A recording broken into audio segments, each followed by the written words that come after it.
On the 3rd of May 2026, Peter Obi and Rabiu Kwankwaso walked into the NDC secretariat in Abuja, picked up party membership cards, and announced the most credible opposition presidential ticket Nigeria had seen in years. On the 5th of May, 48 hours later, a motion was filed in a federal high court in Lokoja asking a judge to set aside the very ruling that gave the NDC its legal existence. On the 26th of June, that judge agreed. Justice Issa Dashan, the same judge who had ordered INEC to register the NDC in December 2025, vacated his own ruling.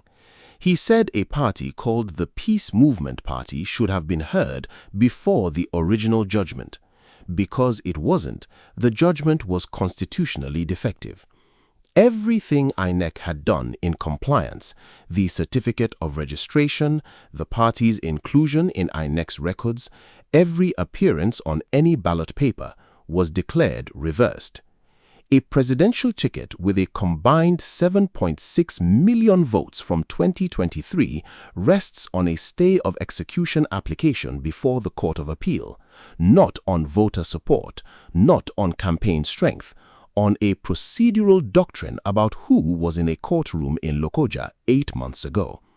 And while everyone is asking whether Obi and Kwankwaso will be on the ballot, nobody is asking the real question: is this a legal correction, or is it something else entirely? And what does the answer mean for every Nigerian who believes they should have a real choice in 2027? Before we go further, if you're new here, Naija Brief exists for one reason: to give Nigerians the political analysis that mainstream media won't. Whether you're in Abuja, Lagos, Kano, Port Harcourt, or London, this channel is for you. Hit subscribe and stay with me. This gets deeper. The NDC's legal history runs in 5 chapters, and understanding all 5 is the only way to understand how a party that was functioning, conducting elections, and uploading presidential candidates to INEC's portal ended up in a constitutional emergency. In December 2025, after INEC refused to register the NDC as a political party, the party went to the Federal High Court in Lokoja. Justice Issa Dashan upheld its constitutional right to freedom of association and ordered INEC to register it. INEC complied. The NDC registered members nationwide. It conducted ward, local government, state, and national congresses. It participated in by-elections in Nasarawa and Enugu states. It nominated candidates for House of Assembly, House of Representatives, Senate, governorship, presidential and vice-presidential positions for the 2027 elections. Then, on May 3, 2026, Peter Obi and Kwankwaso joined. The OK movement was born. The NDC became the primary opposition presidential platform heading into 2027. On May 5, 2 days later, the Peace Movement Party filed a motion in the same Federal High Court before the same judge, arguing that it had a legal interest in the matter because it had submitted the victory sign logo to INEC in 2015 and had not been joined as a party before the December 2025 judgment was delivered. On June 26, Justice Dashan agreed and vacated his own ruling. The court ordered all parties to return to the positions they occupied before the December 10, 2025 judgment. The NDC national chairman immediately rejected the ruling, insisting the party had not been deregistered and that the judgment had no legal basis. INEC initially denied the NDC access to its candidate upload portal. After the NDC filed its notice of appeal and stay of execution application, Seriake Dixon announced on June 30th that INEC had restored portal access and that Peter Obi's name had already been uploaded. As of today, the NDC is in a legal middle ground, not formally deregistered, portal access restored, appeal filed, but the substantive legal question of its right to exist as a registered party is unresolved, pending at the Court of Appeal. Here is the fact that stops the conversation cold. The NDC national chairman told Nigerians there was no pending litigation when the party held its convention in May. Seriake Dixon had declared there was no challenge to the registration. The ADA had also filed a separate suit against the NDC's registration in Abuja, marked FHC/ABJ/CS/1115/2026, before another judge. Two suits, in two courts, filed at two different times. Neither was disclosed publicly before the convention. The NDC's leadership either did not know about the Abuja suit or did not disclose it. Either answer raises a question. Three legal principles are in direct collision in this case, and understanding them is the only way to understand what the Court of Appeal must decide. First, the fair hearing principle under Section 36(1) of the Constitution. A court cannot bind a party that was not heard before a judgment was delivered. This is foundational law. If the PMP's claim that it had a legal interest in the NDC's logo because it submitted that same symbol to INEC in 2015 is accepted as valid, then Justice Dashen was right that the original judgment had a constitutional defect. A judgment cannot bind a necessary party that was absent. Second, the functus officio doctrine. The NDC argued that the Federal High Court had become functus officio after delivering its final judgment, meaning the judge had exhausted his authority on the matter and could not be re-invoked to revisit it through a new application, particularly one filed 6 months later. If the Court of Appeal accepts this argument, the Lokoja ruling itself is invalid, a judge exceeding his own authority to set aside a decision he had already finalized. Third, the PMP's legal standing. The NDC argued that the Peace Movement Party is neither a registered political party nor an association currently seeking registration under INEC's ongoing exercise. If the PMP has no current legal standing in the party registration process, it cannot be a necessary party in a case about that process. No standing, no right to be heard. No right to be heard, no basis for vacating the original judgment. The Labour Party also accused INEC of applying double standards, granting the NDC portal access on the basis of its pending appeal and stay of execution, while having previously ignored Labour's own pending appeal when it removed the party's leadership from its portal in January 2026. That accusation, selective obedience to court orders, is itself a signal. It tells you that the rules are not being applied uniformly, and non-uniform application of rules is the operating condition of a judiciary under political pressure. The timing, 48 hours between Obi joining the NDC and the PMP filing its motion, is either the most extraordinary coincidence in Nigerian legal history or it is not a coincidence at all. I will come back to that question, but first, let us ask who exactly benefits if Obi and Kwankwaso are off the ballot. The Obedient movement was explicit. It accused unnamed interests of attempting to narrow Nigeria's democratic space by using the judiciary to stifle alternative political voices. The NDC national chairman put it more directly. Within 4 months of registration, the NDC has emerged as a major opposition force that naturally attracts political attention. Let us apply the political strategy lens, precisely without speculation. The APC enters 2027 with structural advantages: 31 governors, party machinery, federal incumbency. Its primary vulnerability is a unified or coordinated opposition that aggregates the anti-incumbency vote. In 2023, a fragmented opposition allowed Tinubu to win with 36.6% of valid votes.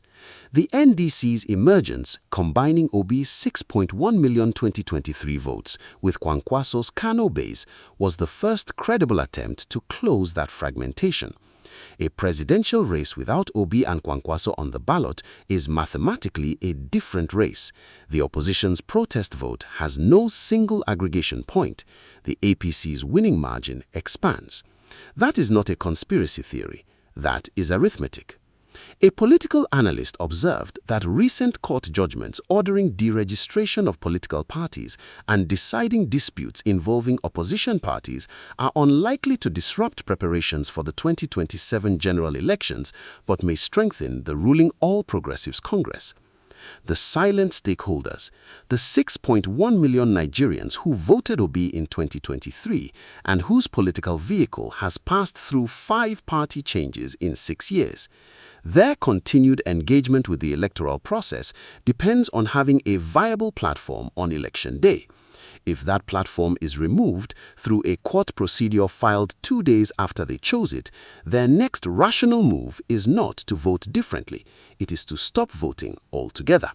And low opposition turnout is the structural condition that most reliably returns incumbents to power. Now, if what I just told you surprises you, drop a comment below. I want to know your reaction before we get to the part that changes everything. The NDC crisis is not an isolated event. It is the 4th major pre-election judicial disruption to opposition party platforms in a single year. The ADC, carrying Atiku Abubakar, was deregistered in mid-June. The Labour Party's entire national leadership is in office by court order. The PDP had its national convention nullified by the Supreme Court in a 3-2 split decision. Now the NDC's registration has been reversed.